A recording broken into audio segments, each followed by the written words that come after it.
오늘 저는 여러분과 함께 요한계시록 7장 1절부터 공부를 하겠습니다. 우리 7장 1절 다 같이 읽겠습니다. 이 일 후에 내가 네 천사가 땅 네 모퉁이에 선 것을 보니 땅의 사방의 바람을 붙잡아 바람으로 하여금 땅에나 바다에나 각종 나무에 불지 못하게 하더라. 이 일 후에, 즉 이 6장에서 일어난 하나님의 심판이 일어난 후에 이 여섯째 인과 일곱째 인 사이에 중간 장면이 나옵니다. 그 중간 장면이 뭐냐 하면은 14만 4천 명 환난 중 전도자에게 인치는 작업이 나옵니다. 여섯째 인을 떼고 그 다음 일곱째 인을 떼기 전에 그 중간에 일어난 사항이 바로 요한계시록 7장입니다. 그런데 그게 보니까 일곱째 인을 떼기 전에 여섯째 인은 이미 뗐고 그 중간에 사도 요한이 보니까 네 천사가 땅 네 모퉁이에 쓴 것을, 땅 네 모퉁이라는 것은 온 지구 전체라고 하는데 사방이라고 하지 않습니까? 사방에서 모여왔 땅 사방에 네 천사가 쓴 것을 보니 사방의 바람을 붙잡아 바람으로 하여금 땅에 바다에 각종 나무에 불지 못하더라. 이 바람은 전쟁을 말하는 것입니다. 큰 풍파, 지구적인 풍파, 거대한 전쟁을 말하는 것입니다. 그런데 이 여섯째 인과 일곱째 인 사이에 하나님이 큰 일을 하기 위해서 잠시 동안 세계 평화를 가져야 되죠. 평화가 없이 하나님 사역을 할 수 없기 때문에 평화를 주님께서 가져오는데 땅 사방에 있는 천사에게 바람을 잡으라 하십니다. 그러므로 여기서 보면 여러분, 전쟁도 하나님이 천사를 통해서 일으키시고 평화도 하나님이 천사를 명하여서 평화를 가져온다는 것을 볼 수 있는 것입니다. 아무리 전쟁하려고 해도 땅 사방에 있는 천사가 바람을 딱 붙잡고 전쟁을 못하게 하면 바람이 못 붑니다. 그러나 바람을 불게 하는 천사 보고 바람을 불게 하라 하면 거대한 전쟁 바람이 불어오는 것입니다. 그러므로 과거에 우리 역사상에 있었던 큰 전쟁들은 모두 다 전쟁의 천사들이 그를 일으킨 것입니다. 이러므로 여러분, 전쟁을 하거나 평화를 하거나 그 주권은 하나님께 있는 것입니다. 하나님이 바람을 잡으면 편안하고 하나님이 바람을 불게 하면 전쟁이 일어나게 되는 것입니다. 그래서 여기 여섯째 인과 일곱째 인 사이에는 하나님이 큰 역사를 이루기 위해서 사방에 바람을 불지 못하게 한 것입니다. 그러면 2절에 보십니다. 또 봄에 다른 천사가 살아계신 하나님의 인을 가지고 해 돋는 데로부터 올라와서 땅과 바다를 해롭게 할 권세를 얻은 네 천사를 향하여 큰 소리로 외쳐, 우리 3절까지 같이 합시다. 가로되 우리가 우리 하나님의 종들의 이마에 인치기까지 땅이나 바다나 나무나 해하지 말라 하더라. 사도 요한이 보니까 또 다른 천사가 살아계신 하나님의 인을 가지고, 살아계신 하나님의 인, 죽은 하나님이 아닙니다.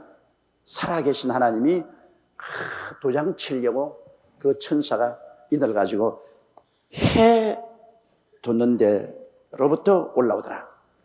여러분, 어떤 사람들은 말하기에 해 돋는 데라니까 우리 지구에서 극동 한국이 제일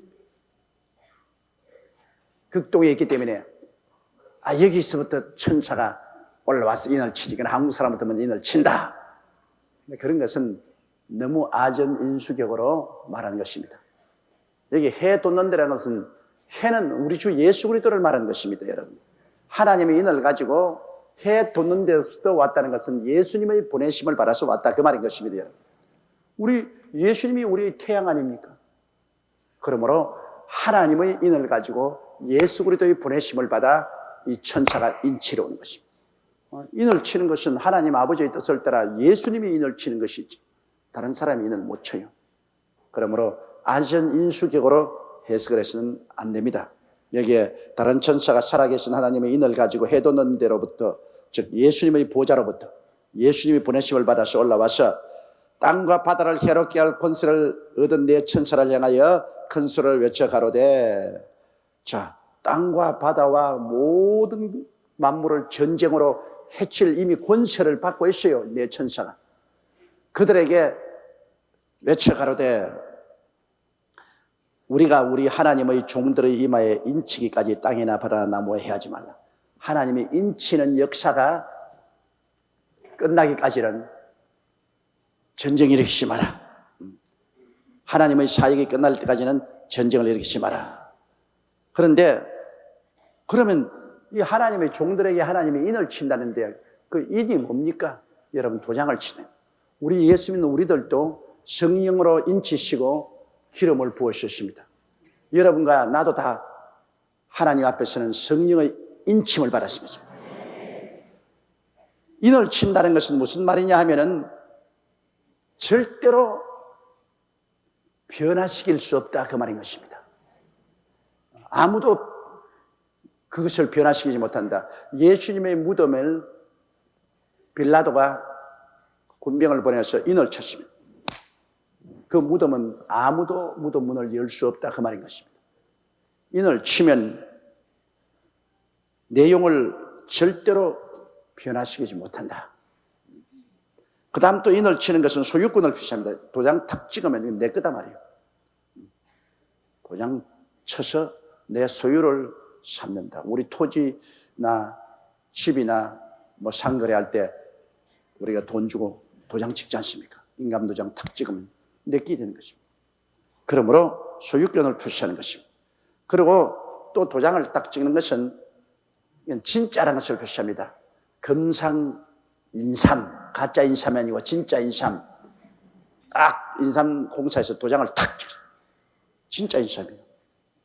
요새는 가짜들도 도장을 하도 많이 새겨서 찍기 때문에 어느 게 진짜인지 모르겠지만은 그러다 진짜를 증명하기 위해서 도장을 찍는다. 이거는 진짜다. 보증한다. 내용이 진실한 것을 말하는 것입니다. 그러므로 여러분 오늘날 하나님의 성도들에게도 하나님이 인치시고 성령을 주었는데 그 인을 쳤다는 것은 뭐냐면 이것은 진짜다. 가짜가 아니고 진짜 하나님의 백성이다. 그리고 이것은 내 거다. 하나님이 이건 내 소유물이다. 그리고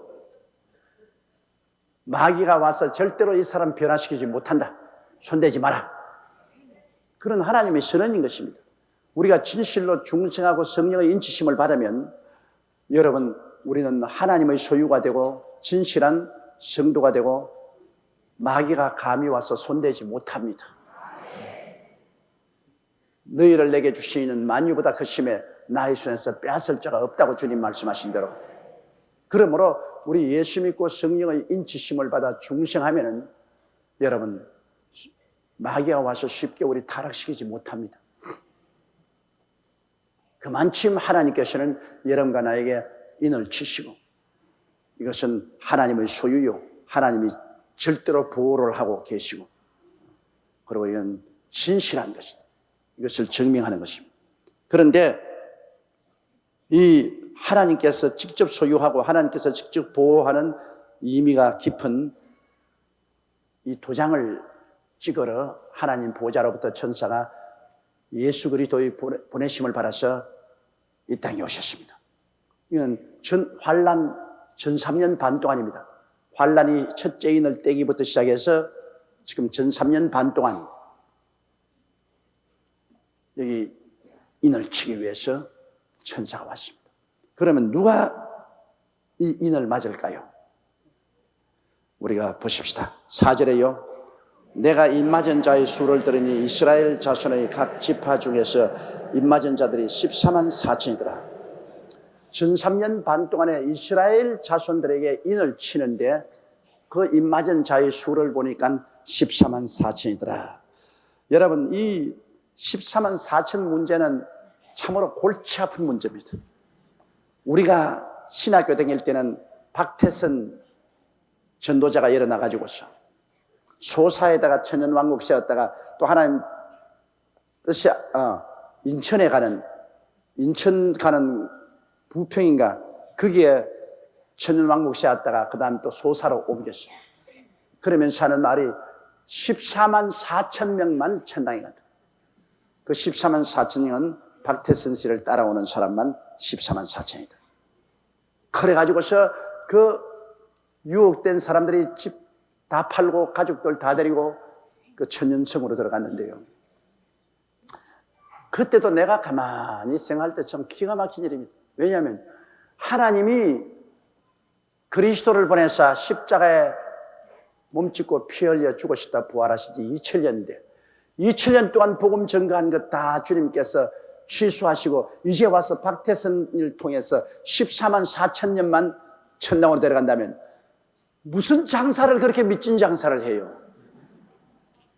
하나님이 아무리 장사를 못 하시더라도 2000년 동안 한 장사는 다 던져버리고 새로 14만 4천 명만 데리고 천당을 이루어간다면 어떻게 합니까? 제가 신학교 다닐 때 기숙사가 있어 방에서 하루는 강의 들어나가니까 막 우는 소리가 들려요. 거기 보니까 그 기숙사에 우리 동창이 있는데 광주에서 그 남편이 올라왔어요.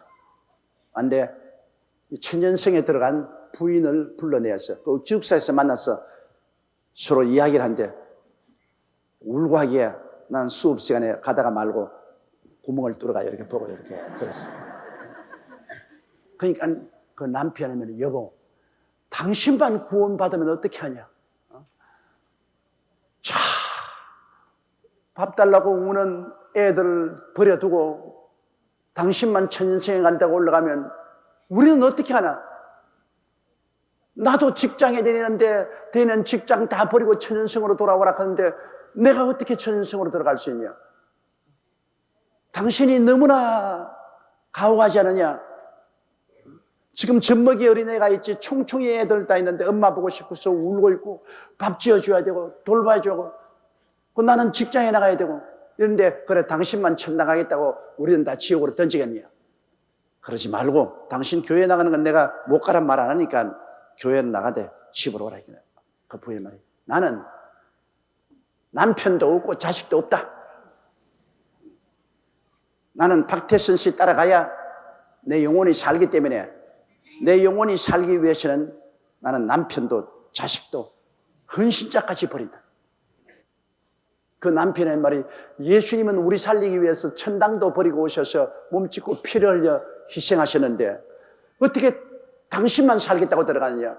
당신도 참 예수 정신을 따른다면 우리 가족들을 위해서 희생을 해야 될 것이 아니냐? 그것이 예수 그리스도의 정신이 아니냐? 그런데 우리 박태선 감람나무에게 하나님이 계시를 주셨기 때문에 나는 그것만 따른 1시간여 내내 남편이 엎드려 빌고 그냥 눈물을 흘리고 간청을 해도 1시간 내내 단호하게 얼음장같이 냉정하게 남편을 거부하는 것을 봤습니다. 그 과정 나중에는 풍지박산이 됐겠죠. 여러분 이런 것을 그리스도 신앙이라고 볼 수 없습니다. 신앙이라는 것은 내가 나를 희생해서 남들을 주께로 이끄는 것이 신앙이지 내 하나 구원받기 위해서 너희들은 분토와 같이 버린다. 이거 말도 아니죠. 내가 서대문에서 목회할 때 전도사를 해달라고 상악산에서 오랫동안 금식 기도했다는 전도사님이 인터뷰를 하러 내게 왔어요. 근데 기도도 굉장히 하고 40일 금식 기도도 여러 번 했다는데 그래서 내가 물었습니다. 아니 전사님 가족은 어떻게 됩니까? 부인하고 자녀들은? 그러니까 아내도 있고 자식도 있죠. 그러면 어디에 있습니까?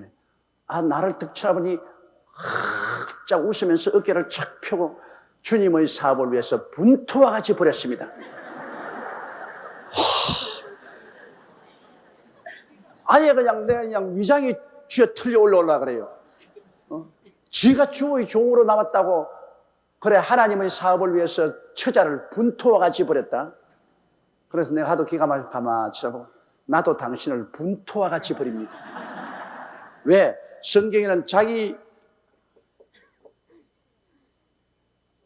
육친의 가족을 돌보지 않은 자는 불신자보다 더 악하다고 그랬습니다. 예수님도 십자가에 못 박일 때 그 십자가 밑에 울고 있는 그 어머니 마리아를, 요한을 불러서 요한아 내 어머니다. 그를 받들라 했습니다. 예수님도 마지막 죽음의 길에 그 어머니 마리아를 요한의 손에 맡겼는데, 그래 자기는 전도하기 위해서 긁어치니까 처자를 분토와 같이 버렸다. 아예 분토와 같이 버릴 바야 원래부터 결혼하지 말지 말라고 했노. 근데 왜 분토와 같이 버려요? 그럼 그 사람 믿고 시집 와서 어린애 낳고 아버지 됐는데 그 자녀들은 어떻게 한단 말입니까? 그들은 영혼이 아닙니까? 이런 잘못된 신앙을 가지면 안 돼요. 우리가 예수를 믿으면 더욱더 남편은 처자를 돌봐야 되고, 부인은 남편을 받들고 가족들을 돌봐야 되고, 더 착실한 가족이 되고 사회인이 되고 국가인이 되어야 되는 것입니다. 자기만 살기 위해서 남의 권리는 짓밟아버리고 남의 생명은 짓밟아버린다는 것은 말도 아니에요. 최근에도 내가 어떤 분 한번 만났는데 그분 하는 말이, 아이고 예수 믿는 쟁이들 아이고 몸소리 난다. 그 왜 그러니까 예수쟁이들 얼마나 서로 흉보고 질투하고 시기하고 물고 찌는지, 이건 안 믿는 사람보다 훨씬 더 못났다. 그분 교회 나가다가 그만두었다 그래서 내가 예수 믿고 다시 돌아오니까 군민을 하라니까 말도 마십시오.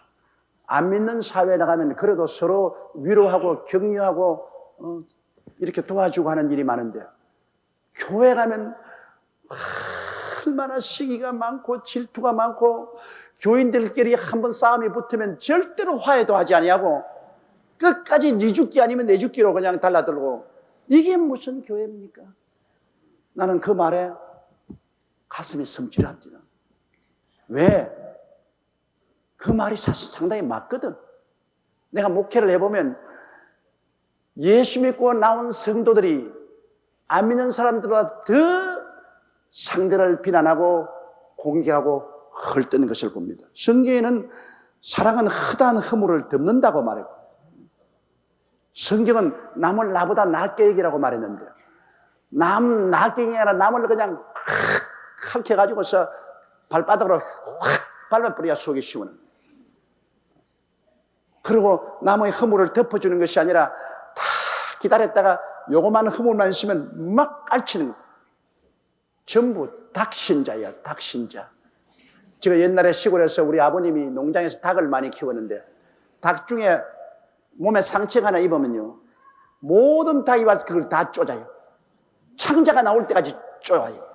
같은 닭인데 몸에 상처가 입히면 고쳐줘야 될 거 아닙니까? 근데 와가 참 쫓고 또 쫓고 해서 나오면 창자가 나와가 죽어요. 오늘날 닭신자가 얼마나 많습니까? 교회 와가지고서 교회 와서 뭐 잘못한지 좀 죄를 든지 못났든지 하면 덮어주고 살려줘야 될 거 아닙니까? 찍고 또 찍고 또 찍고 창자가 나오도록 치죠. 웃을 일이 아닙니다, 여러분. 우리 예수 믿는 사람들이 참으로 빛과 소금이 되기 위해서는 우리 교회 자체 내에서부터 변화가 일어나야 돼요.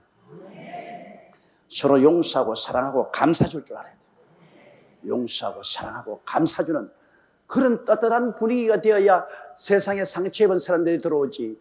세상에 상처 입은 사람들이 들어와 보니 세상보다 더 못하더라.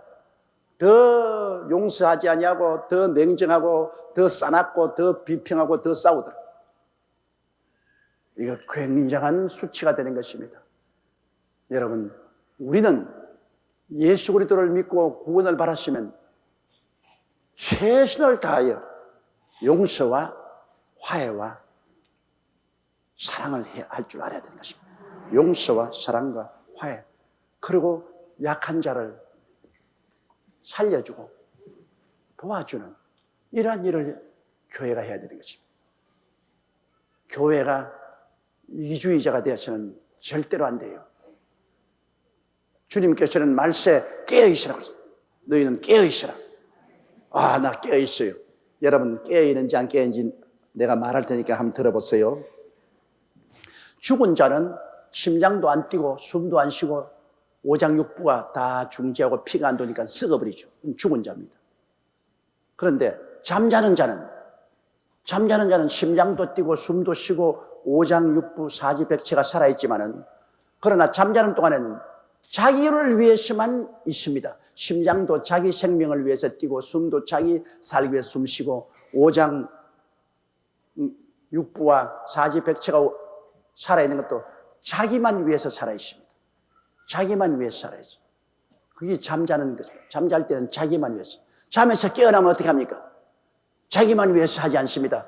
부인이 일어나면 남편 위해서 아침 식사 준비하고 애들 식사 준비해서 학교 갈 준비시키고 집안 소지하고 남을 위해서 봉사를 합니다. 깨어나면 남편도 일어나면은 아침에 출근해 나가서 일해서 돈 벌어서 처자를 먹여 살리고 애들 교육을 시킬 그런 일을 합니다. 잘 때는 자기만 위해서 있죠. 심장이 뛰고 숨을 쉬는 것도 자기만 위해서 심장이 뛰고 쉬었지만, 깨어있는 사람은 자기만 위해서 하지 않습니다. 수족을 놀려서 이웃을 위해서 일하는 것입니다. 그러면 잠든 교회는 어떤 교회냐?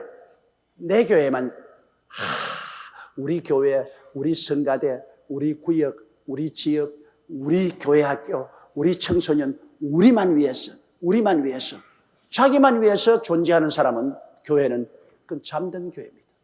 깨어있는 교회는 봉사하는 교회, 깨어있는 교회는 나가서 개척하고 선교사를 보내고 사회에 소외되고 병들고 어려움을 당한 사람에게 도움을 베풀고 대외적으로 봉사하고 선교하는 이러한 교회는 깨어있는 교회예요.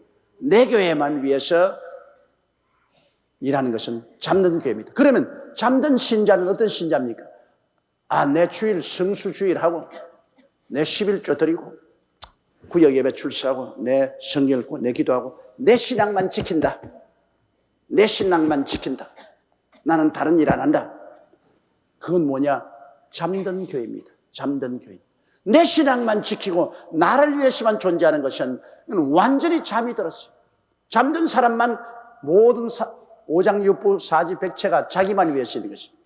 그러나 깨어있는 신자는 그렇지 않습니다. 깨어있는 신자는 남에게 봉사합니다.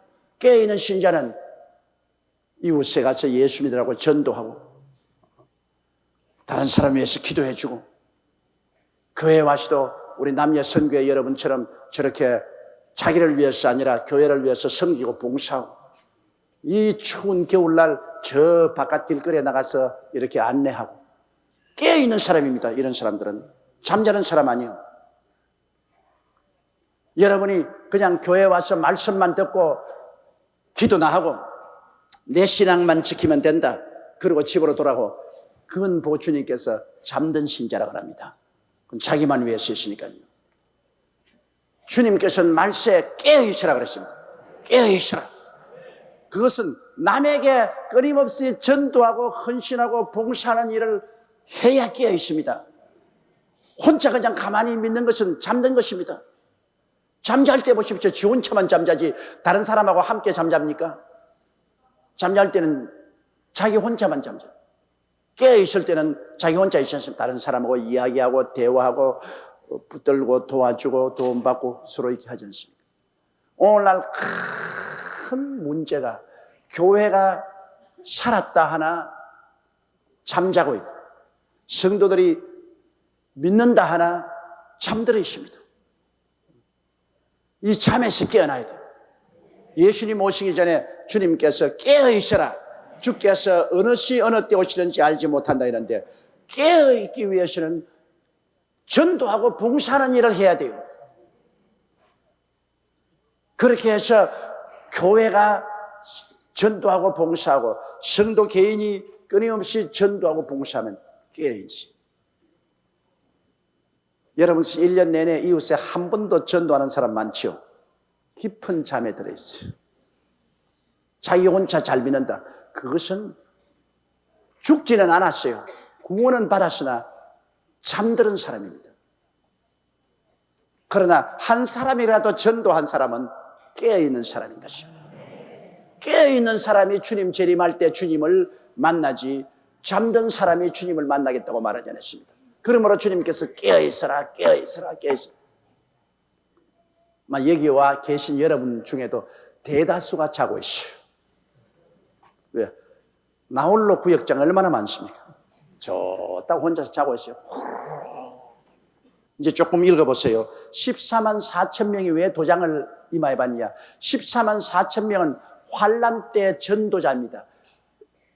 주님 공중 재림하실 때 들려 올라가지 못하고 깨어있는 사람은 다 올라가고 깨어있는 사람은 다 올라가고 잠든 사람은 올라가지 못하고 남아 있습니다.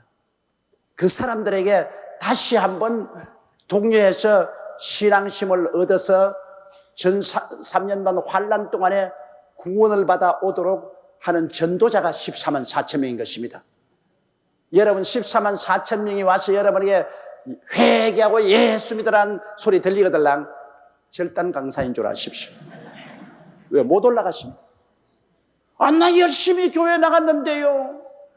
나 11조도 내고 나 열심히 기도도 했는데요. 그러나 주님이 뭐랍니까? 너 잠들었잖아요. 아니야, 잠 안 들었어요. 잠이 안 들었으면 남 위해서 봉사해야지.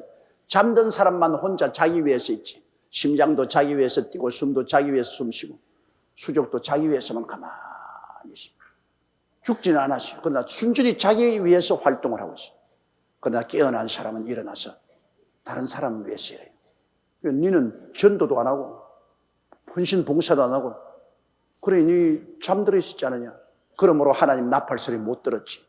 잠들어 있는 사람은 나팔 소리 못 들어요. 깨어있는 사람이 나팔 소리 들어요. 그러므로 주님께서 계속해서 깨어있어라, 깨어있어라, 깨어있으라는 이유가 거기에 있는 것입니다. 예수 믿는 사람 보고 왜 자꾸 깨어있으라고 주님 말합니까? 그것은 예수 믿으면서 잠든 사람 많기 때문이에요. 자기만 위해서 믿는 사람은 그건 잠든 사람이에요. 다른 사람 위해서 전도하고 기도하고 봉사하고 헌신하는 사람은 깨어있는 사람인 것입니다. 그러므로 오늘 여러분 자신을 생각해 보십시오. 내가 깨어있는가? 내가 잠을 자고 있는가? 대다수의 사람이 내가 잠자고 있었구나. 잠도 깊이 든 사람이 있고 선잠이 든 사람도 있습니다. 그런데 오늘 깊이 든 사람이나 선잠을 자는 사람이나 깨어나야 돼요. 여기에 보니까 내가 입맞은 자의 수를 들으니 이스라엘 자손의 각 지파 중에서 입맞은 자들이 14만 4천. 각 지파를 말했어요. 그냥 이스라엘 자손이라고 하면 영적 이스라엘은 우리도 영적 이스라엘입니다. 그러므로 우리도 영적 이스라엘이지만 여기는 이스라엘 12지파입니다. 우리는 영적 이스라엘인데 우리 보고 너 무슨 지파냐? 우리가 무슨 지파가 있어요? 그런데 여기 이제 인친 지파들을 보면은 유대인 중에서 이날 맞았는데 왜 그러냐? 여러분, 제일 처음에 성령의 인치심을 받아 복음을 전가하러 나간 사람들이 유대인입니까? 이방인입니까? 유대인이죠. 오순절 다락방에 120문도가 성령의 세례받고 인치심을 받고 예루살렘과 유대와 사마리아와 땅까지 이르러 복음을 전가한 처음 전도자들은 성령의 인침을 받아 내어보낸 유대인들입니다. 그러면 알파 시작이 유대인으로 시작했으므로 끝도 유대인으로 마치는 것이 마땅한 것입니다. 처음 유대인들이 복음을 인도했는데 마지막 대단원의 막을 내릴 때도 유대인 중에 주님이 14만 4천인을 빼서 복음 전도자로 만드신 것입니다. 그러므로 그 지파 이름까지 여기에 분명히 있지 않습니까? 그런데 14만 4천이라는 것이 자기 스스로가 예수 믿은 것이 아니고 하나님께서 택했습니다. 엘리야가 뭐라고 말했습니까? 하나님이여, 아합이 모든 선지자를 다 죽이고 나 혼자 남았습니다. 그러니까 아니야, 바알에게 무릎을 꿇지 않은 7,000명을 내가 남겨놓았다고 그러셨습니다. 이 7,000명이라는 것은 자기가 믿은 것이 아니라 하나님의 은혜로서 하나님이 붙잡아준 것입니다. 지금 여러분과 내가 예수 믿은 것도 우리 힘으로 믿은 것 아니에요. 하나님의 은혜가 와서 우리를 택해 주시기 때문에 성경에 예수께서 아버지께서 내게 오게 하지 않으시면 내게 올 자가 없다고 말하셨습니다. 바울 선생은 말하기를 만세전에 그리스도 예수 안에서 하나님의 택정함을 받아 예수 그리스도의 자녀로 구원을 받았다고 말했습니다. 그러므로 여러분, 우리가 구원받은 것도 만세전에 이미 하나님께서 우리를 아시는 거로 우리를 그리스도 예수 안에서 선택해서 불러주셨기 때문에 구원받은 거예요. 우리가 뭐 잘나서 구원받은 거 아닙니다. 그러면 하나님이 선택했으면 우리 전도할 필요 없지 않느냐? 그렇지 않습니다. 하나님은 자기의 선택한 백성을 우리의 전도를 통해서 선택한 것입니다. 그럼 우리가 열심히 전도해야지. 누가 선택받은지 우리는 모릅니다. 그러므로 우리가 많은 사람에게 전도하되, 그러나 전도받는다고 다 구원받잖아요. 그 중에 선택받은 사람은 목자의 음성을 압니다. 부흥회 나도 저 날 부른 소리다. 회개해야지. 날 부른 소리. 근데 다른 사람, 주님이 목자가 아니고 주님의 양이 아닌 사람은 웃기는 소리들 하고 있네. 밥 먹고 소화시킬 데가 없어서 별난 짓 다 하고 있다. 그 메시지가 마음에 안 들어옵니다. 목자의 부르심이 마음에 안 들어와요. 그거는 하나님의 양이 아니기 때문에 하나님의 부르신 음성이 들리지 않습니다. 하나님의 양은 하나님 부르심을 듣습니다. 여러분, 중동에 가면 목자들이 양을 치는데요, 이게 우물물이 하나 있으면 한 그룹의 목자가 한 100마리의 양을 끌고 옵니다. 물을 먹입니다. 또 한 사람의 목자가 한 50마리의 양을 또 그 물을 먹입니다. 한 사람이 한 200마리의 양을 끌고 와서 양이 다 섞였어요. 올망졸망한 양들이 함께 다 섞였으니 절단이다. 이제 얼마 있으면 새 목자가 치고받고 야날 것이다. 이게 내 양이다, 이게 너 양이다. 싸울 것이다. 그러지 않습니까? ABC라는 목자가 와서 온 양들이 막 물 마신다고 다 섞여버렸으니 이거 어떻게 찾아요? 그런데 A라는 사람이, 목자들이 이렇게 앉아서 서로 이야기하다가 이제 또 도로 물 다 마셨으니 갈 때가 되면 A라는 사람이 나가면서 오후, 그러면 A라는 양에 속한 양은 그 많은 물에서 다 따라 나와요. 자기 목자의 음성을 하니까. 그럼 B라는 목자가 또 와가지고 삐리리 그러면 또 다 B 목자는 양은 또 그리 다 따라가요. 자기 양은 자기 목자의 음성을 아는 것입니다. 그 안 따라오는 것은 자기 목자가 아니기 때문에 안 따라오는 것입니다. 우리가 복음을 전하는 것은 우리 목자이신 예수님의 음성을 전하는 것입니다. 우리 목자이신 예수님의 음성이 들릴 때 내 가슴에 울려옵니다. 날 보고 부르는 소리다. 그건 주님의 양이기 때문에 그렇습니다. 아무리 전도해도 마이동풍이에요. 그 마음에 아무런 부름이 없어. 그거는 주님의 양이 아니기 때문인 것입니다. 태감을 받지 못하기 때문에. 오늘 여러분 이 자리에 와서 계신 여러분, 또는 이 텔레비전을 통해서 같이 예배드리는 여러분은 주님 앞에 오늘 나와서 앉아있는 이유는 여러분이 주님의 양이기 때문에 주님의 음성을 듣고 이게 따라 나와 있는 거예요. 그 여러분이 잘나서 나와 있는 건 아닙니다. 주님이 음성이 와서 여러분을 땡겼는데 여러분은 만세전에 주님의 양으로 택정함을 받았기 때문에 여러분은 그 음성에 따라서 온 것이요. 그럼 우리가 전도하는 것은 나가서 주님의 음성을 전달해야 온 세계 길을 잃어버리고 있는 사람들에게 주님의 음성을 듣게 해주는 것입니다.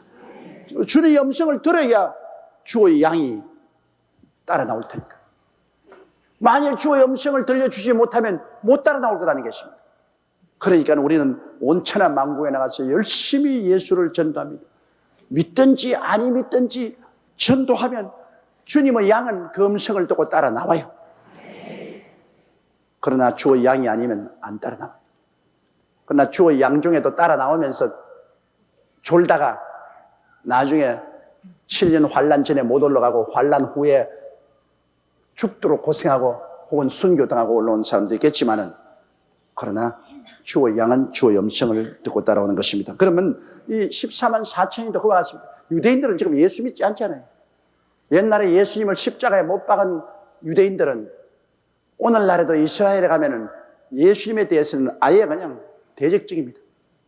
정부 차원에서 그들은 예수 그리스도를 완전히 유대교의 이단으로 낙인 찍고 예수 그리스도를 전하지도 못하게 합니다. 제가 유대인의 사회에 들어가서 이스라엘의 지도층 인물들을 많이 만났지만 내가 기도하자 해도 기도하는 거 허락 안 합니다. 그들은 예수 그리스도가 구주인 것을 전혀 인정하지 않습니다. 그러나 해외에 흩어진 유대인들은 많이 주님께 부르심을 받았습니다. 지금 이스라엘 나라는 국가적으로 예수 그리스도를 거역하고 있습니다. 이러므로 14만 4천이라는 것은 주께서 만세전에 이미 정하시고 택한 사람을 성령으로 부르시기 때문에 그들이 따라 나온 것입니다. 그런데 여기에 주님께서 부르실 때 두 지파가 12지파 중에 두 지파가 빠져 있습니다. 단 지파와 에브라임 지파가 빠져 있고 그 대신 레위 지파가 들어가고 므낫세 지파가 들어가 있는데요. 왜 단 지파와 에브라임 지파가 빠졌냐 하면 우리가 성경에 보면 북이스라엘이 여로보암 왕이 금송아지를 만들어 가지고서 단과 에브라임 산지 베델에 세워주고 단 종족과 에브라임 종족들이 전부 다 베델에 와서 금송아지를 섬기게 했습니다. 우상숭배. 그러니까 하나님께서 14만 4천인 전도자의 인을 칠 때 단 지파도 빼버리고 에브라임 지파도 빼버렸습니다. 하나님은 우상숭배를 어마어마하게 미워하십니다. 십계명 중에 내 앞에 다른 신을 두지 마라, 우상에 절하지 마라. 이거는 타협 밤이 없습니다. 다른 신에게 절하거나 우상에 절하면 이건 여부 없이 하나님께 버림을 당합니다. 그러니까 단 지파나 에브라임 지파는 여로보암 왕의 잘못된 지시에 의해서 북이스라엘의 황금 송아지를 섬겼다. 그래 하나님께 버림을 받았어요. 그러므로 그 사람들은 14만 4천인 전도자 중에 들어오지 못하고 요셉의 장자인 므낫세하고 그 다음에 레위 지파가 그 대신 들어가서 14만 4천이 됐습니다. 이렇기 때문에 여러분 14만 4천인에 대해서 우리가 잘못 해석하면 안 돼요. 박태선이 따라오면 14만 4천. 더구나 오늘날 여호와의 정인. 여호와의 정인 결사적으로 예수 믿는 사람만 가서 문을 두이잖아요. 여호와의 정인들은 뭐라고 말하냐면 천당이 천상천국, 지상천국이 있는데 천상천국에는 14만 4천인만 가고 그 다음에 이방인 중에 믿는 사람은 지상천국에 들어가고 그 다음에 예수 안 믿는 사람은 모두 다 죽여버립니다. 영원히 없어져 버립니다. 그리고 열심히 여호와의 정인으로 전도한 사람은 그 공로를 인정해서 14만 4천 명은 천상천국에 가고 그렇지 않은 평범하게 믿는 사람은 지상천국에 들어간다. 이래서 천상천국에 들어가려고 그들은 있는 힘을 다해서 열심으로 전도를 하고 있는 것입니다. 그런데 여호와의 정인들은 말하기를 예수님은 이미 1914년에 영적으로 재림하여 왕국은 이미 건설되었다고 그래요. 1914년에 이미 예수님 천상천국은 완성이 됐다. 그래서 열심히 전도하는 사람은 여호와의 정인 교를 믿고 열심히 전도하는 사람은 천상천국이고 그 이외에는 지상천국이고 안 믿는 사람은 완전히 없어져 버린다. 죽어버린다 그렇게 말하는데 그거 완전히 말도 되지 않은 소리입니다. 어디에 성경에 예수 안 믿는 사람은 없어져 버립니까? 예수 안 믿는 사람은 불과 유황으로 타는 못에 참여를 했습니다. 반드시 하나님께서 믿는 자는 영원한 생명의 부활로 믿지 않는 자는 영원한 심판의 부활로 다시 살아나리라고 말했는데 없으면 말 없습니다. 이런 이단 종파들은 그리스도의 복음을 비뚤어지게 해석을 하고 있는 것입니다.